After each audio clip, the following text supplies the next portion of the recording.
So let's talk about number 4. Yeah, and this is kind of tied into number 1, but it's a little different in lack of a post-exit personal and financial plan. So number 1 was an exit plan for your business. This is more the owner, him or herself, having a personal and financial plan to exit, which I think a lot of folks don't even think about. Well, this one strikes home for me. When we first, and I said I got the phone call, right? I get the first phone call and I wasn't ready and I didn't know. And so we got our first offer. Now, I was like a kid in a candy store. I never thought like somebody wanted our business, and it was a number. It was a great number. And yet when I sat down and finally let the emotions settle, and I sat down and I said, okay, here's the number. I got to split this with my partners. I also have another partner that we all have to remember is called Uncle Sam, and he takes his slice of the pie.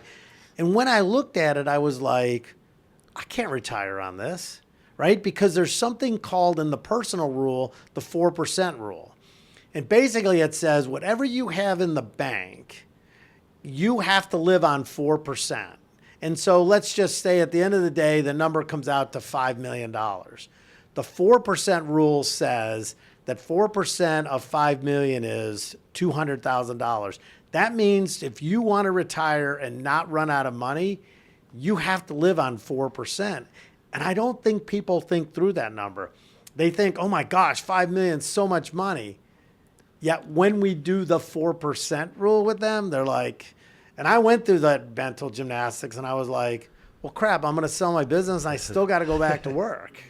Which is fine if you have a plan and you're selling this business to get money to go do something else, right? But again, it's by design. You looked at it and said, I can't do it, so that's not what I want to do. Someone else might have a plan that says, yeah, if I can get $5 million, that gets me closer to what I want to do next, so I'll do it.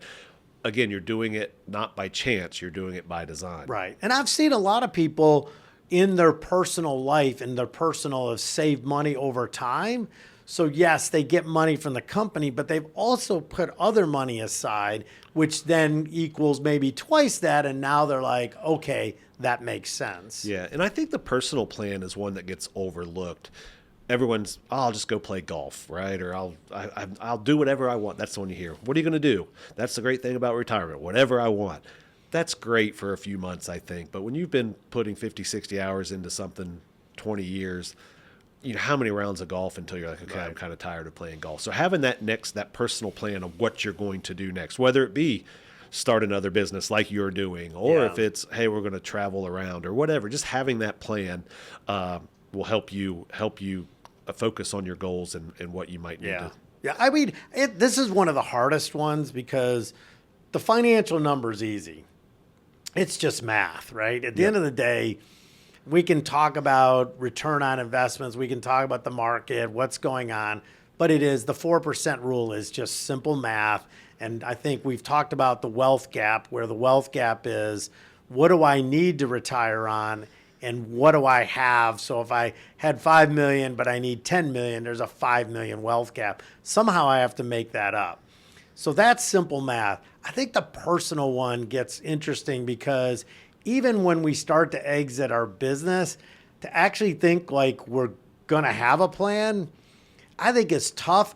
But what doesn't happen, and I think there was a great example where somebody was going to sell their business and we said, what are you going to do? And they said, we're going to move to Colorado. We're going to build a house in the mountains and we're going to live free.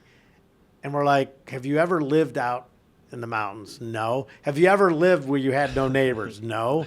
Like, why do you believe that that's really the next move? And sure enough, 6 months after building this massive house, living out where there was nobody, they went crazy and had to sell the property. So we have to be careful of, we create a fictitious dream that will never come. Yeah. And it's why you got to be honest with yourself, right? And it's, are you really going to be happy up in the mountains by yourself, just you and your wife or whatever? Maybe you will, maybe you won't.